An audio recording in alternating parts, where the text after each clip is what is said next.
Hey everybody, this is GGB. We're going to be getting into our Friday game. I didn't mean to put out the video on Tuesday. That's my bad. I understand Liberty's still in playoff contention. I understand that's still a playoff relevant football game. And honestly, Liberty wins. So it was a close game, overtime game between FIU and Liberty.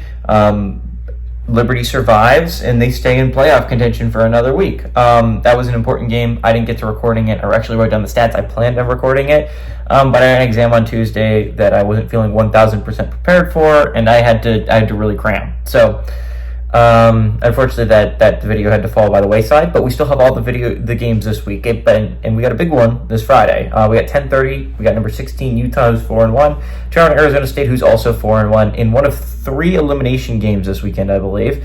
Big weekend for elimination games. Utah favored by 5.5 on ESPN. Isaac Wilson has gone 68-122, thrown for 830 yards, 6 touchdowns, 7 interceptions. Micah Bernard has had 82 carries for 547 yards and a touchdown. Dorian Singer has had 26 catches for 359 yards.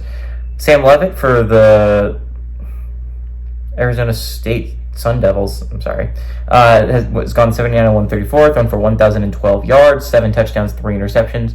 Cam Scottaboo has had 111 carries for 615 yards and 6 touchdowns. And Jordan Tyson's had 20 catches for 285 yards and 3 touchdowns. Arizona State is actually 22-12 against Utah all time. Last 4 games have gone to Utah, though, in 2019 to 2023. Arizona State has also not won at home since, obviously, 2018. This game's really interesting. We've had a great Friday game every week so far, right? And all of them have had playoff relevance. There were, I think, there were 2 games last Friday that had playoff relevance. And you know what? UNLV Syracuse was an absolute classic last weekend. We've had a really good game every Friday that has had playoff relevance.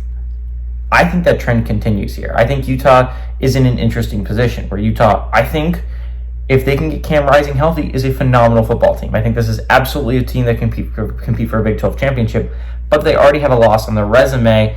They can't afford another one. Talking about Arizona State, this is a chance to get on the national stage if you're Arizona State, right? They have looked solid. They have been overlooked so far this year. They've played really, really solid football. They have the one loss to Texas Tech, but honestly, Texas Tech is completely underrated. Again, one of 5 undefeated teams in Big 12 play. Texas Tech is really solid. Arizona State is a little bit underrated. I honestly think they could absolutely give Utah trouble. Now, honestly, should Arizona State have been eliminated last weekend? Probably by Kansas if Kansas doesn't throw. But Arizona State's a pretty solid football team.